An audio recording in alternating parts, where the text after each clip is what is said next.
G'day, Benjamin. How are you going? I'm doing excellent. A big hello to your show. It looks like a successful show, in my opinion. I think all the way here from Germany. I just left the US last year.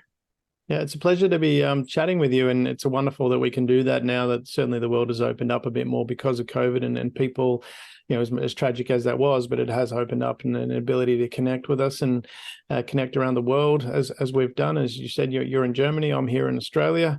And for the audience, who we have is Benjamin Ramos, and he's a formerly deployed to Iraq and Afghanistan, and he's also the author of a book titled "Perfect Soulmates: Love Requires Perfection."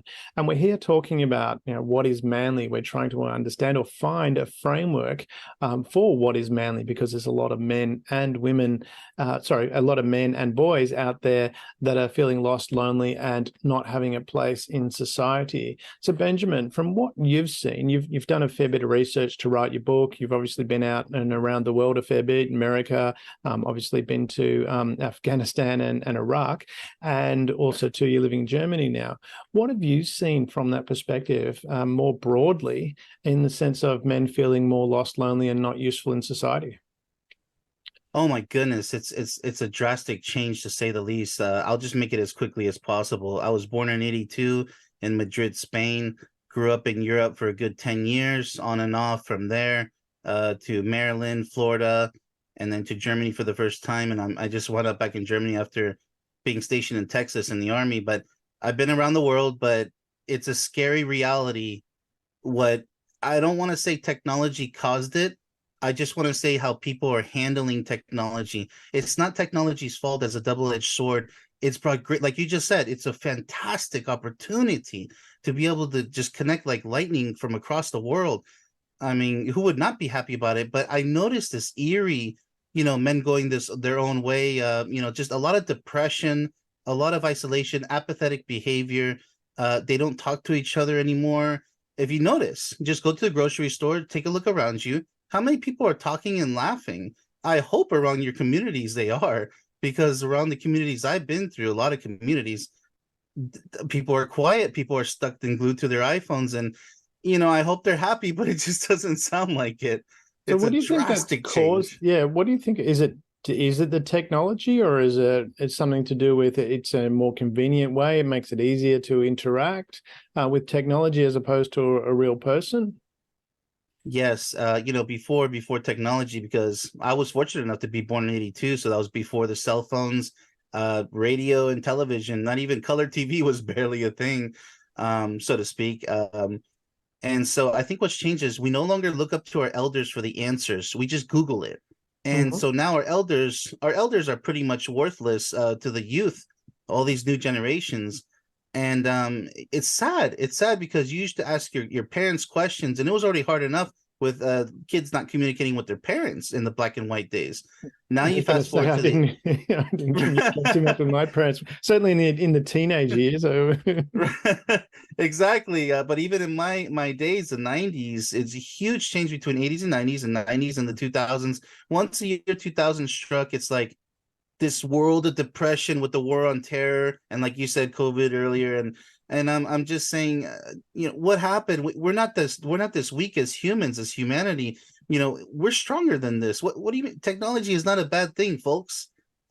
What happened to our we used to have camaraderie, talking to each other, strangers. Now everybody's fearful of strangers, and just say hi to each other. It's like if somebody pulls out their camera and just starts filming nature, they're like, "What are you filming? Why are you filming?" And it's just so crazy.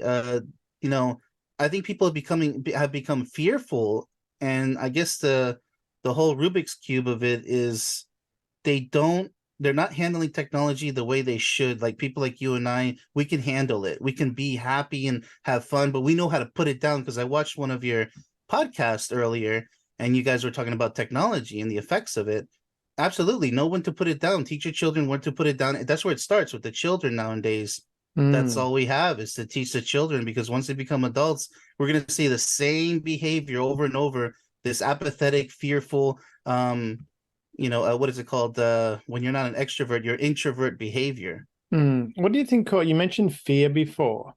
What do you think has caused that fear?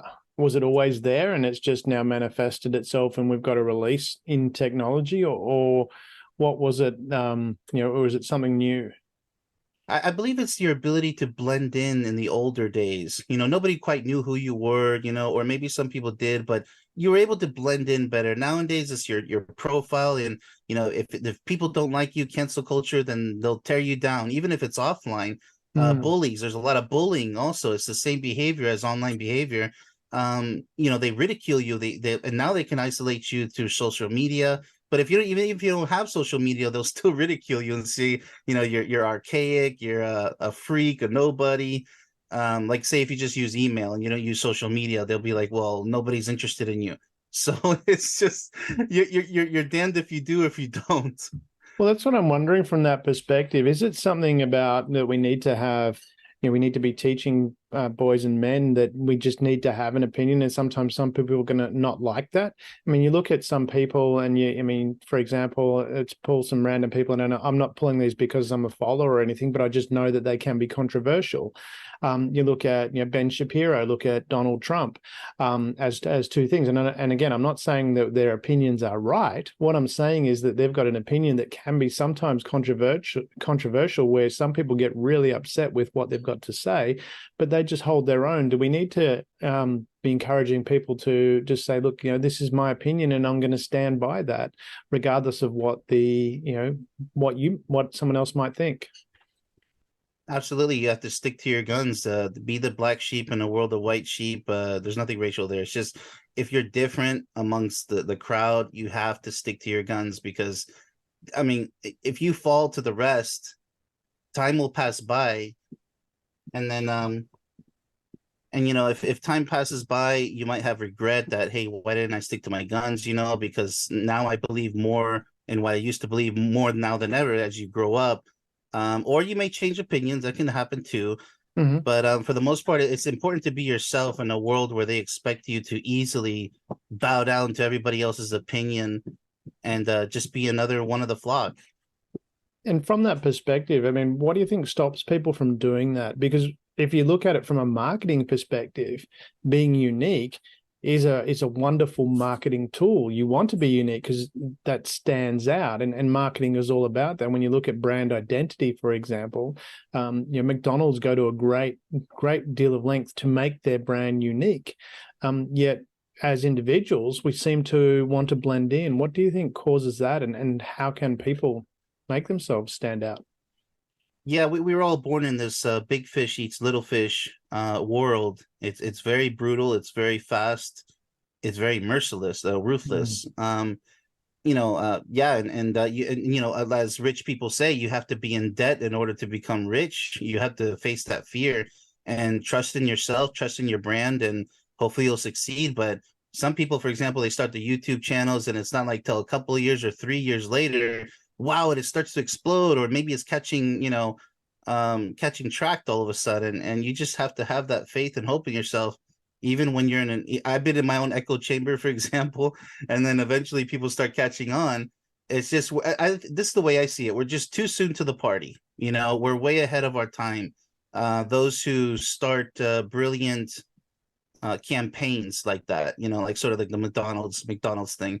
Mm. You have to follow through and see what happens if you're all in. If you're not all in, yeah, then expect mediocre results.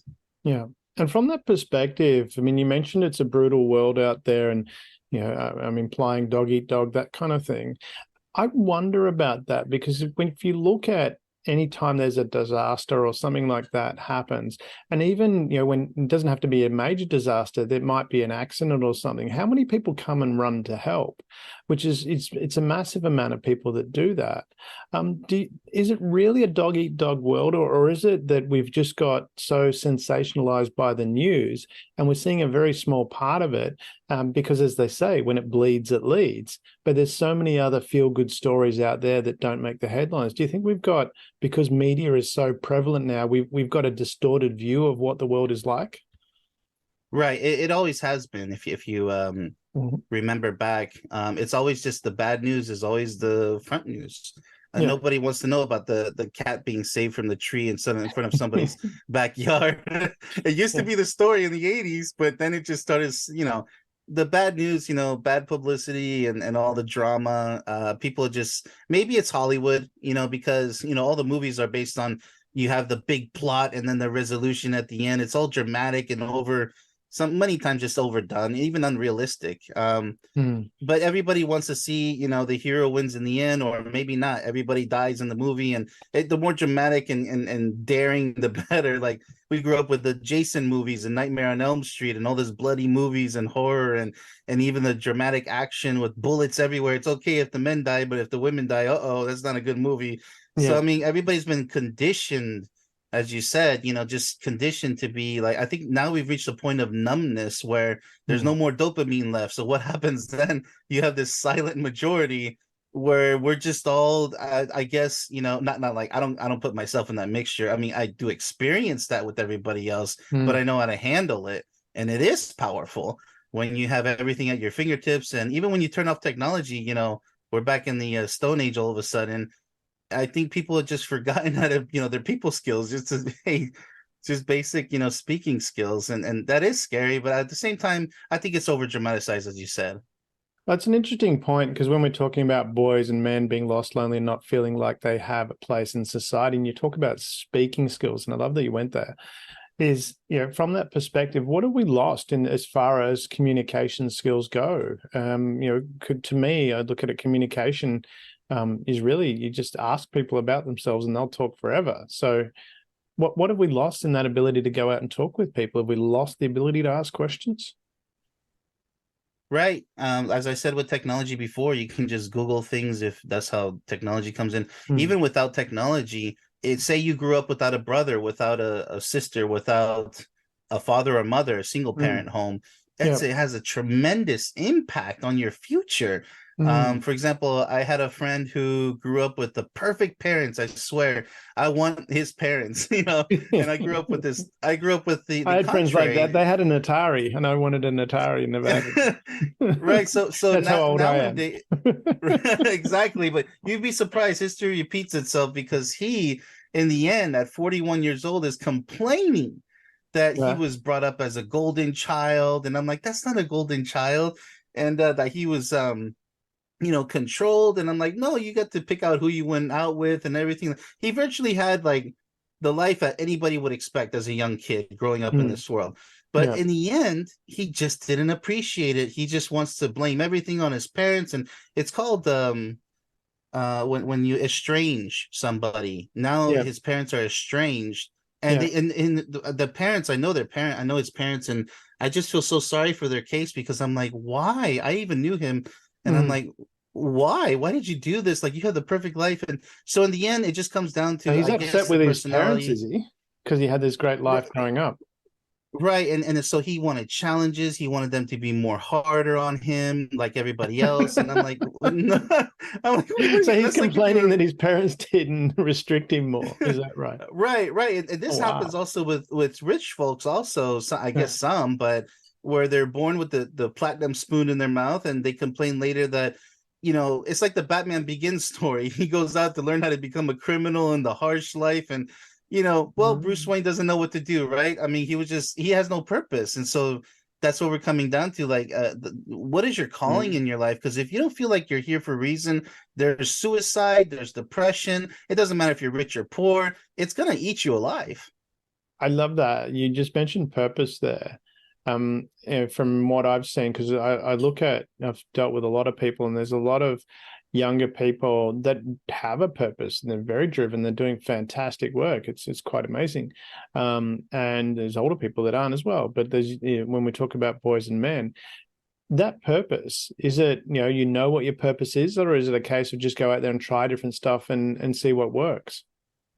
Right. Even if you just have an idea, like maybe this is my calling in life, or maybe you don't believe in calling in life. Maybe just I'm gonna do this because I'm good at it. Well, Mm. there's a start. For example, I feel like this is my calling, and hey, the fame isn't there yet, but I'm not looking for fame. That's why I'm Mm. looking for helping people, and that starts as a slow process in the beginning, but hopefully I'll gain traction and start to help people see that hey, this is a very beautiful part in life when you finally fall in love with someone and you really do believe that you're soulmates, that you were meant for each other. It's more than just coincidence. And I just want to share that experience with everybody else, that yes, you can find your perfect soulmate. I say perfect because there's no doubts. You know that this is your perfect soulmate now and forever.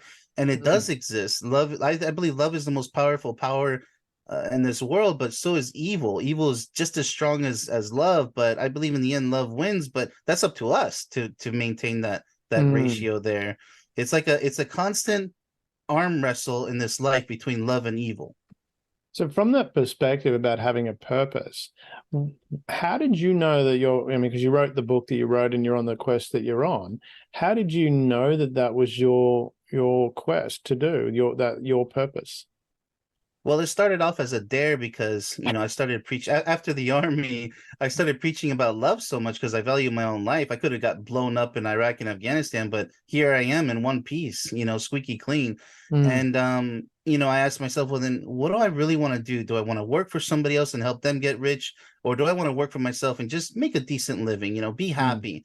I want to do what makes me happy. So, my friend, she says, you speak about love so much. Why don't you just write a book? And then it just stuck in my head. I said, you know what? Maybe I will. And I was scared to write the book because I'm like, I never wrote a book before. I'm not an Mm. author, but hey, I got my bachelor's degree. I know how to write. And so every single word in my book turned out it was an extraordinary experience. It was Mm. from the morning to the night, every day, weekends included. It became my passion, my philosophy. It just kept getting stronger and stronger every single page that I wrote. It was just that much better. And then all this heavy editing in the beginning just to get on the right track, the precise track. It's gold. It's gold in Mm. my opinion. I know a lot of authors, they say I'm the best author. I'm not here saying I'm the best at anything. I'm just saying I believe in my book so much with my life and soul. If I was to die tomorrow, this is what I want people to have to remember me Mm. by. This is literally gold, and I hope it does become a bestseller one day, even if it's posthumously. But this is my gift back to the world of what I've learned, and so that's how I knew that this is my purpose. It's like I can't stop. That's why I created an online course version of it, and I can go from there, from another course, and so forth. Depending on what people are demanding. That's cool. So it was a day where you're talking about it a lot. Is that, from that perspective of, serving in the military and seeing what you saw there, did that help give you that perspective of why this is important? Yeah, absolutely. Like I said a little bit before, like you value your life so much more when you're in danger, and Mm. it's like a close call in your life. Maybe you fell down a couple of stories, but you hit a couple mattresses. It's just like, why were those there? Oh, we put them out to throw them away the next day. Yeah, but that just broke my fall from falling from the roof of the house, for example, and to save my life. I've seen babies where they're gonna hit their head first on concrete, but somebody's foot was there to cushion the blow, with Mm. some shoes on. So at least they don't have to go to the emergency room. They're gonna be hurting for the couple of days, but it's that Mm. sort of thing where you tend to value your life, and you can't ask everybody to go to the war zone, to go to an extreme situation, potential PTSD moment. You just have to ask them to really just try your best to see if you haven't had a real life appreciating moment like I've had. Having been to the fronts, I saw how fragile life is. I saw how we have all this technology in the world's greatest military, but in the end these guys can actually kill us at any time. It's just classic guerrilla warfare, and the traditional warfare is gone, and the most dangerous is just anybody can be a terrorist. So now what? Everybody's a suspect, even and blowing themselves up, or rockets and mortars, and we're not allowed to shoot people behind their back. So that what is it, the rules of engagement, and just it's just nonsense like this. That war is perhaps one of the most stupid things that humans can do in this world. And in the end, I just realized the truth of it all. And I said, you know what? I'm gonna be a soldier of love. No. And so I said, I'm out of this. I'm done. I did my part, did my service, and there's my patriotic Mm. contribution. And from that perspective, with your book, you've got perfect soulmates. Love requires perfection. Um, can you elaborate a little bit more about that? What do you mean by love requires perfection? Right. So everybody has their perfect dream, oh, I want this woman who can do this and that. You can have that dream, but do you have the patience? Do you have the discernment to find that person, somebody close at least who's willing to do that? Because you and I, we can change for the better, especially if we're in love. We'll do anything. Men usually do anything for the woman that they love. Mm. It's not all the time where the woman doesn't return, but they are out there. It's Yeah. almost like the gamer chick who plays games. In my day, in the 80s and 90s, that was extremely rare. That's gold right there, because we were addicted to video games. If you found a gamer chick, everybody wants her as a wife because they do like what men would dream of. Wow, she can play games with you and understand you, and why this game is so fun. That it's Yeah. not a stupid video game. Go and wash the dishes. Like, I don't mind doing dishes, laundry, cleaning floors. That should be a mutual effort, in my opinion. Yeah. But as far as cooking, like, women generally take the hat with that one, but there are great male cooks out there. But just in my opinion, like, people need to see life and love in a different perspective, and that's why I created this book and the online course version for those who are in a hurry, the fast food lane in life. And hopefully they get the point. Yeah, well, from that perspective too, and yeah, for the guys out there, learn to cook. I'm a pretty good cook, and can say from my dating days, it come in very, very handy. It's you get lots of kudos for that one. So, and it's not that difficult to learn to cook. You can even pretend and read nowadays you got the instructions that show you how to do it.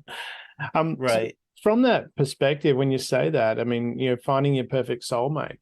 Is it, from that side of things for guys, because that's another issue that's out there at the moment. There's a lot of guys in their 30s, mid to late 30s, and never had sex. What is it, do you think, that's stopping them from engaging with women? It's kind of, I don't understand it. It's You had my first girlfriend in it's kindergarten. So yeah, I mine was first grade. It was Emily chasing bees in the front lawn. there you go. Had You a remember, crush, mine and was Joanne. So there you go. it's like I said before, it's a scary world now. Like, I'm like, really, this is how far we've gone, Is it? where we have a feminism 2.0 is what I call men going their own way. Like, hey, good, you're wising up that there's a majority out there are toxic females and toxic males. Like, there's toxic males too. You can't just say they're all toxic females. It's all the females' fault. That's what I call the gender war. I don't feed into the gender war. I believe in working together, not against each other. But There are where fantastic. is this? I mean, the toxic. You talk about. Mhm. I mean, yes, I've heard of toxic masculinity. I haven't heard a definition that doesn't fit both genders. But from that perspective, I mean, where is it?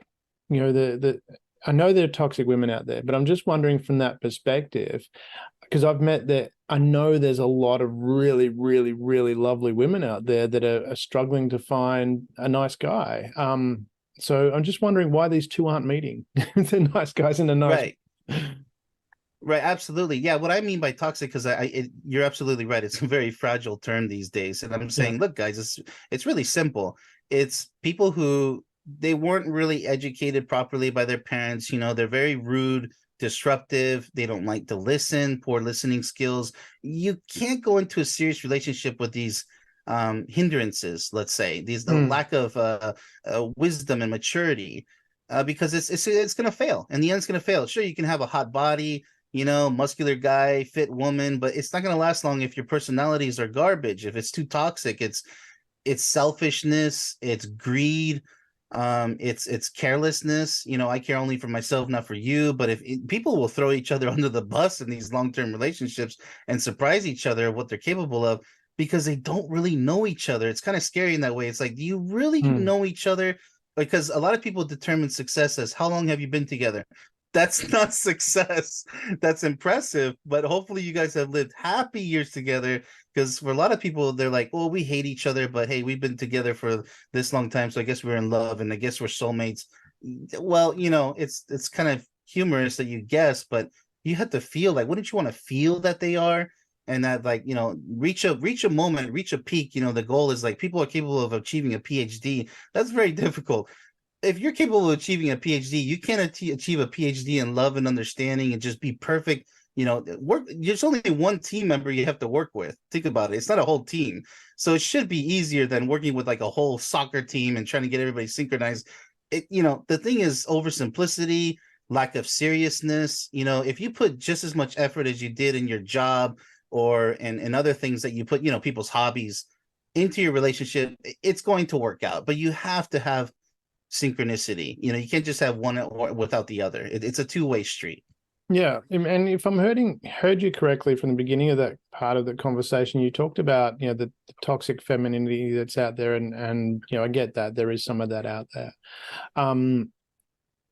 But where is it that people are looking at? I'm really curious from this perspective, because said from from what I've seen when I was out there dating, there were tons of really amazing women. They were intelligent, they were kind, they looked after their body, they liked sex, and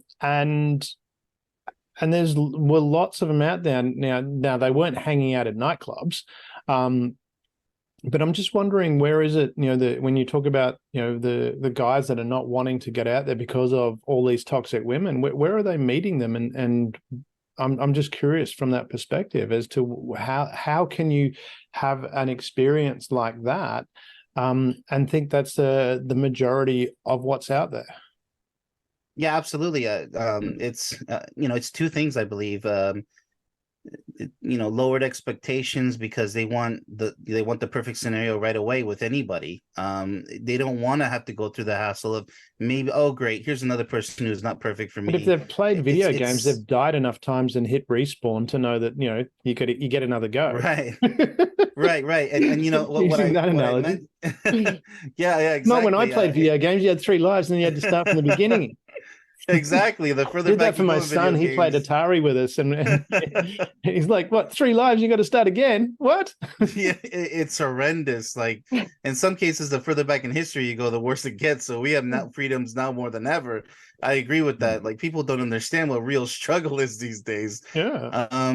But just I encourage people to go out as friends first. Don't just try to like target somebody and say, "Oh, she's hot. I want her forever." It's like, you don't even know what she's like personality wise. Can you just start by saying, "Hi, my name is." People just get way ahead of themselves, and then they get depressed if it doesn't happen. I'm like, that was just your first try. What are you doing hanging in the hat so early? The men before you back in the past, like they would not stop. They would continue till they found the one. And it's just that. I mean, because I think in one of my podcasts we talked about the guy that I was in the army with, Shane, and he was always dating these amazing women. They were intelligent, they were beautiful, they were kind, and he was he was a good looking guy, but in my opinion, he wasn't that bright. So we're wondering how he did that. But when I asked him, and he said, "Damian," and he turned his wise, because I asked him, I said, "Shane, you're not that bright. How are you dating all these women?" I actually said that. And he didn't even flinch at the "you're not that bright" comment. He just turned to me and put his arm around my shoulder and said, "Damian, what you don't see is I ask a lot of women. Most of them say no. You just see the ones that say yes." And that's where you're coming from, isn't it? That you just need to be out there, and yeah, you're going to get some no's. Big deal. Just keep asking. Yeah, exactly. And some men, where I believe that, a little bit toxic, but whatever, they are right. The ratios, if you keep asking, say for instance, you go up to a woman in a club, not to be, rude or anything, but it is true what they say, unfortunately or fortunately, depends who you are. They say, "Hey, you want to have sex?" And you might get slapped in the face. You go up to the next one, "Hey, you want to have Eventually one of them's going to just say yes, right? If that's the life you want. Yeah, well, there's that component too. And it's like, from that perspective, I mean, that can be fun, but it's unlikely that you're going to meet someone who's going to be a good partner in that scenario. Exactly. That's what I'm all about. I'm like, if that's what you want, sure, have fun, but this is a dead end in the future.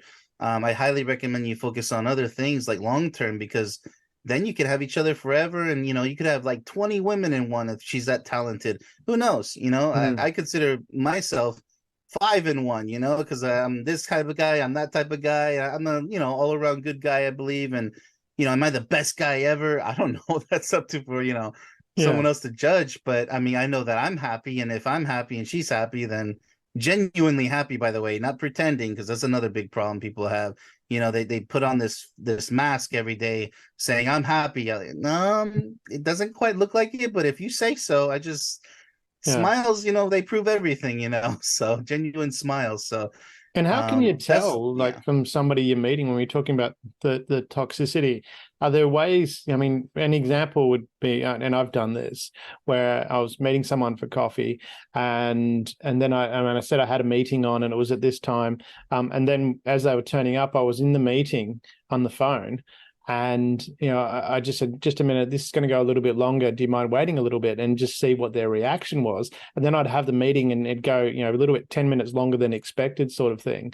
And, sit there Hmm. and kind of be with them, but not, just finishing that meeting, acknowledging that they're there and just see what their response is. And if they get all huffy, then we go, well, okay, this is a good indication that they're probably going to get worse later on, because people are usually on their best behavior when you first meet them. That's the best you're going to get. It goes downhill from there.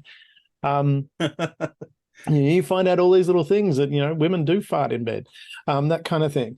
It's what are things that you can do to find out from your experience? It's exactly as you just said. You can play the mind games with them too, but I never played games. I just No, no, I'm not allowed talking about destiny playing to take games its and course being because deliberately manipulative, but I'm just what no. ways can you mm, test to see whether this person's character is good? Oh no offense meant at Mm. all. Like I know exactly what you mean, but I'm just saying people do play mind games, by the way. Yeah, Like psychological tests and yeah. stuff. I just say, hey, be yourself, like what you were mentioning is Get perfectly him to do an fine. online test. Can you do this psychological profile for me? Exactly, Are you a exactly. Like psychopath? a lot of people do that and they take it seriously. They Oh, pass the phone really? around saying, hey, we just met on this date. Take this quiz first before we talk. And like, Oh, really? oh, Is really? that kind of like I'm like, are checking your you star signs, or is it, a bit more in depth than oh, that? yeah, but I agree with what you said, how they behave and usually good behaviors go downhill from there. Absolutely. Unfortunately, but that's what can we expect. Well, we're But all I'm putting not on trying. I mean, when we first meet someone, we're always putting on a good show generally, Right. because Right. we want to make a good impression, and then Yeah, other we bits and we pieces come out. That's just human nature. Although you right. get to a certain age, after my first marriage and when I was out dating a second time, I just didn't care. It was like, I'm being me. And if you don't like me, that's just tough luck. And it's amazing that people say, you got these little quirks, but I like them. See that's exactly what's so sensitive is like say your first marriage wasn't a Mm, success, so you're on to the maybe second one. I don't know. You're considering somebody. mm, You have to be, like you said, more picky, more specific, because otherwise it's not going to make you happy. That type of personality. But at yeah. the same time, we can't overdo it because, I mean, the chances of finding someone who's that much better, but maybe now there's red flags in a completely different area where this one has green flags. What is it? The grass is greener on the other side effect. Maybe the next one you meet is not so pretty, but she has green flags and the things that you're expecting personality wise. But maybe the previous one you could have worked with. It's all about what I believe is changing for the better. If you have a person who's like, you know what? Yeah, it's not that important to me. Hey, let's do this because it works for both of us. Mm, Not compromise, because compromise means you really do believe in what you left behind. You're sacrificing, because those relationships end tragically as well. When you compromise too much, you're not getting what you want, and that's not fair, because you mm, should be a little selfish. You should get what you want. Life is too short not to, and there's too many people to meet. Like, why not be a little bit more selfish?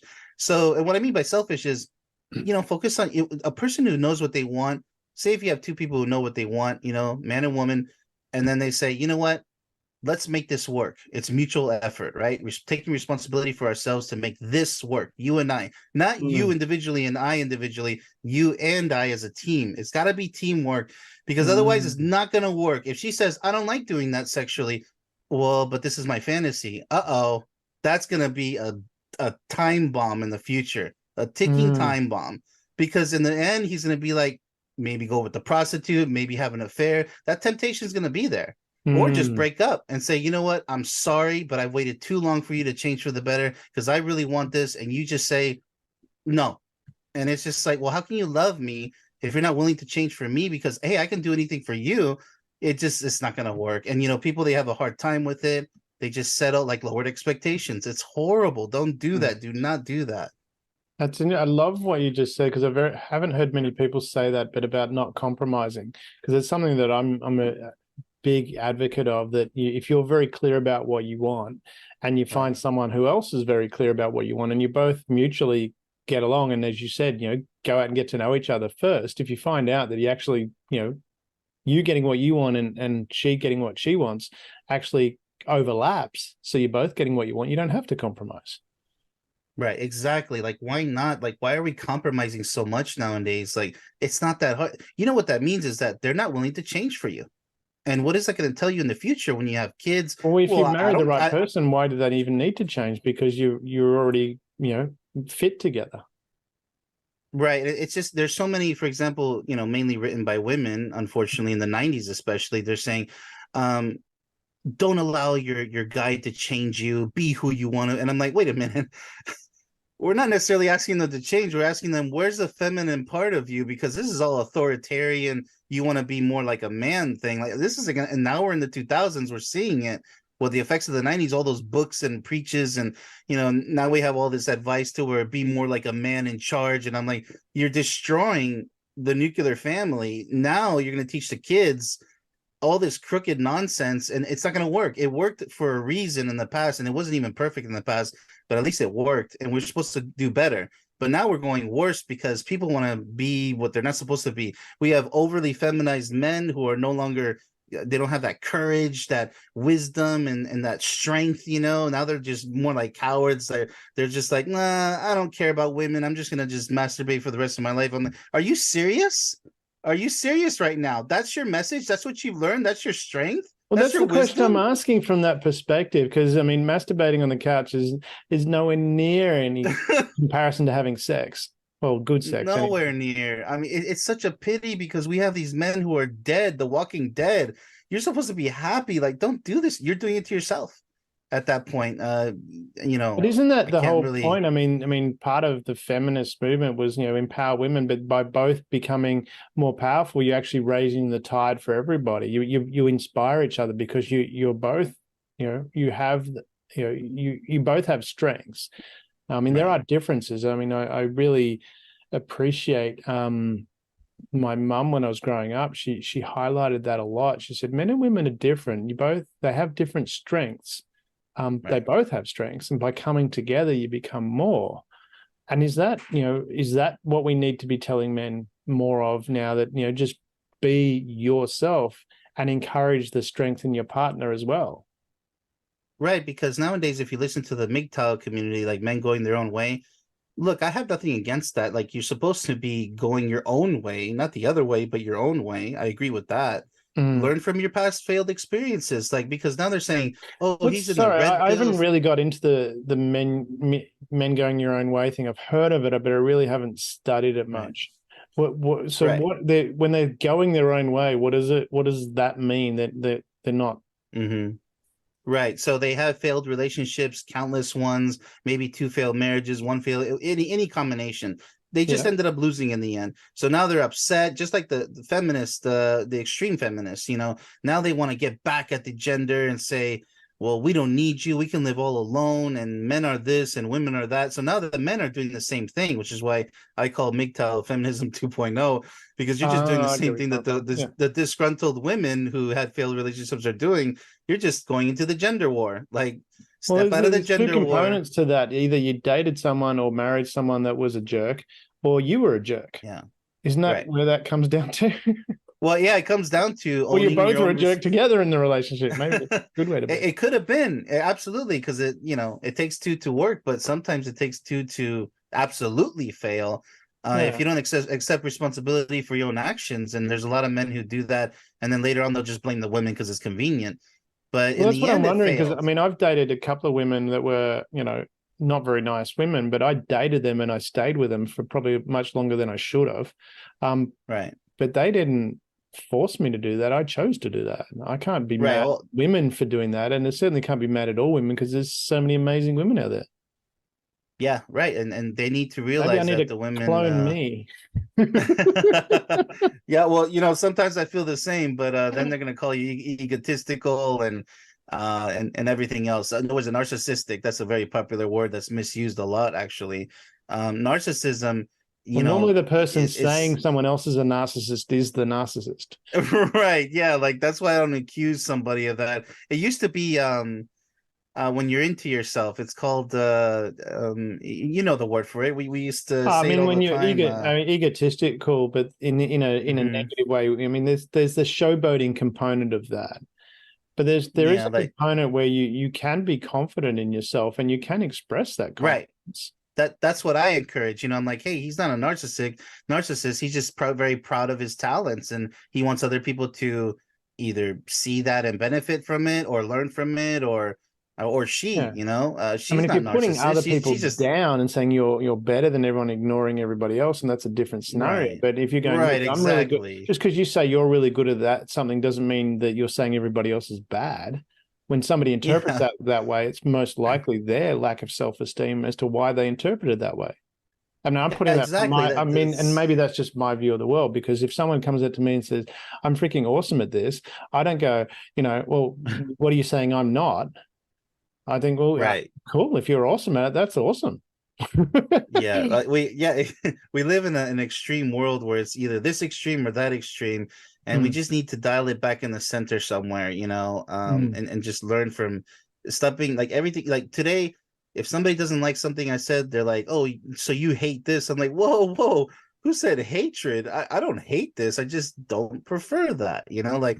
Or I don't agree with that. Like nobody said hate. Like, why'd you rush to mm, that word? They're just so used to it, though, being mm. overly dramatic about things. It's like What's caused taking to that, do you think, extremes. this over dramaticism of stuff?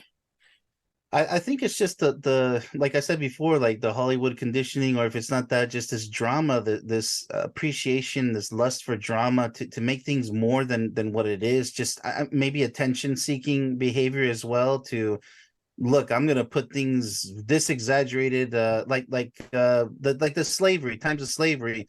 Those days are over. Like yeah, it's time to be ashamed about, but I mean they're over. Can we continue? But people just want to keep it going, and And people that's also what I forget. wonder from that perspective you say, because we look at that, especially when we're looking at, moving forward.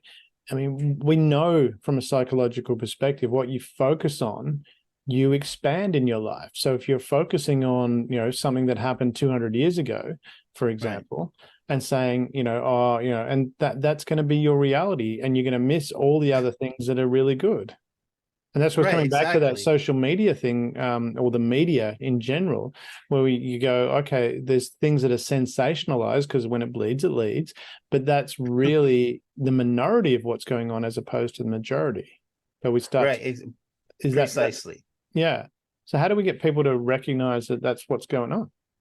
Yeah, it's just like I said before, like either they're all quiet, or Mm, they're all loud and over dramatized, like you said.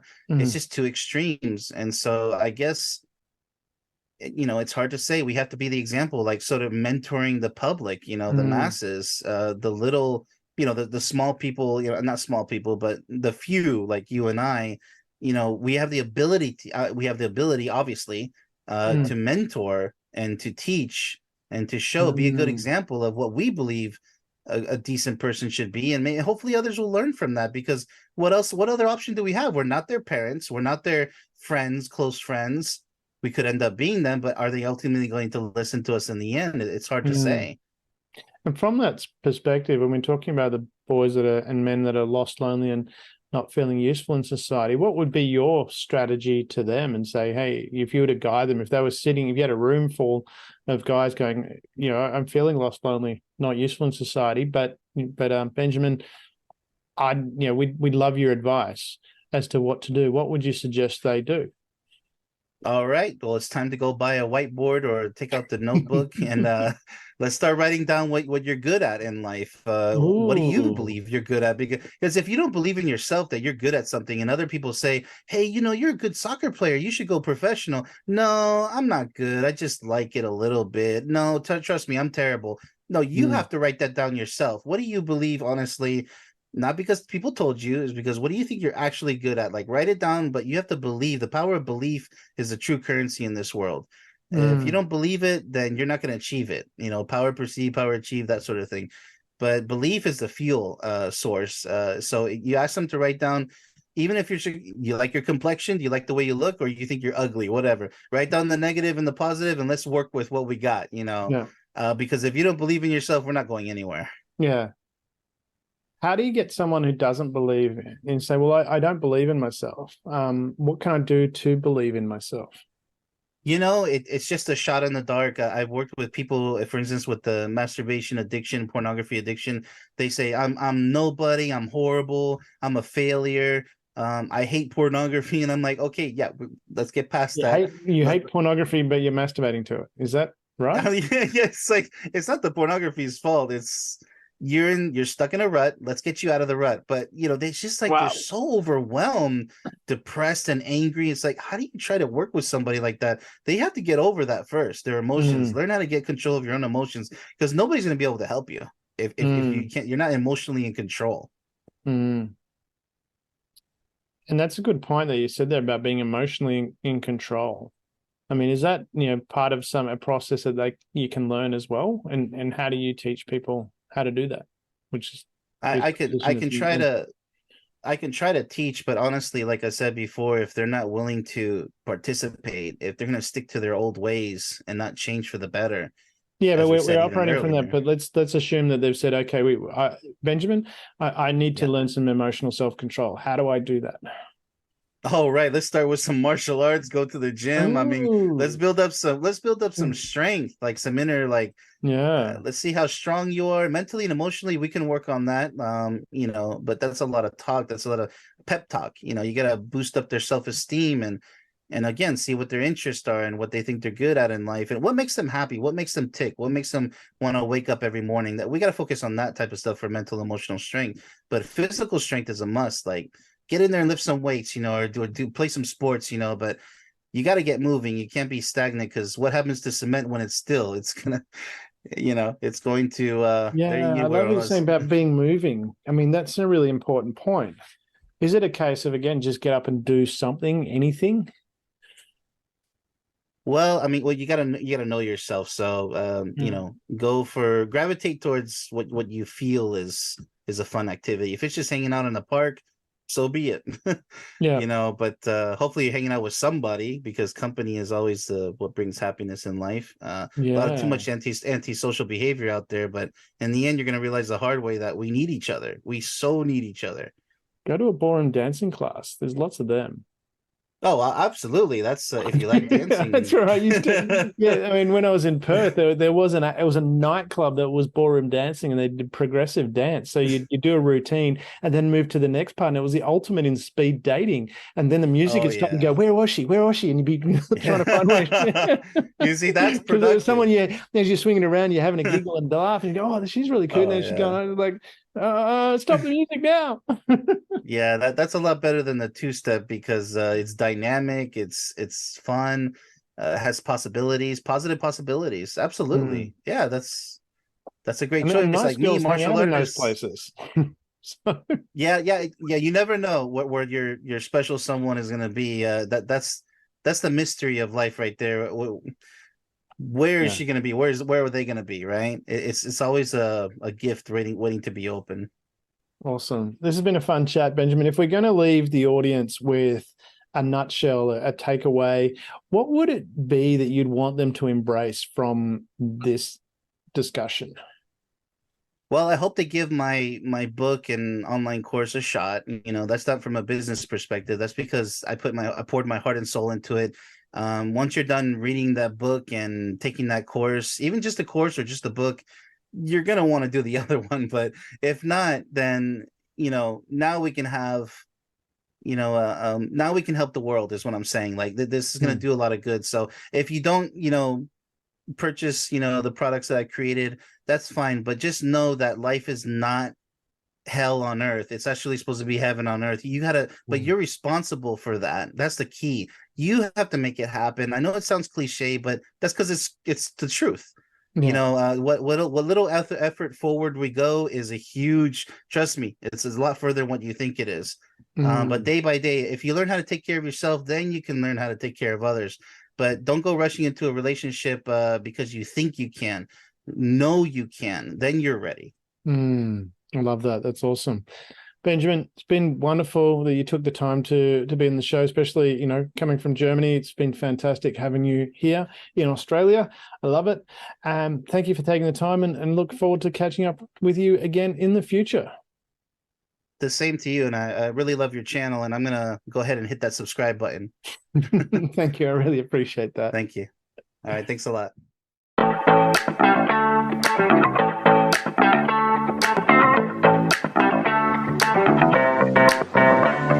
Welcome to SHAIR.care, an all-inclusive community sharing experience, strength, and hope to create strong, healthy, and inspiring relationships. SHAIR.care communities work toward every individual feeling safe, valued, and heard, free from the threat of danger, pain, or harm. Each episode, founder Damian Andrews explores the principles underpinning SHAIR.care and invites expert special guests to share their knowledge so you can easily reap the benefits so many others experience. You hold the choice to create your future. Let it be with strong, healthy, and inspiring relationships. Thank you for being part of the SHAIR.care community and helping people around the world prosper. You're creating a bigger pie for everyone to share. The more people contributing to the world being a better place, the better the world becomes for others and for you.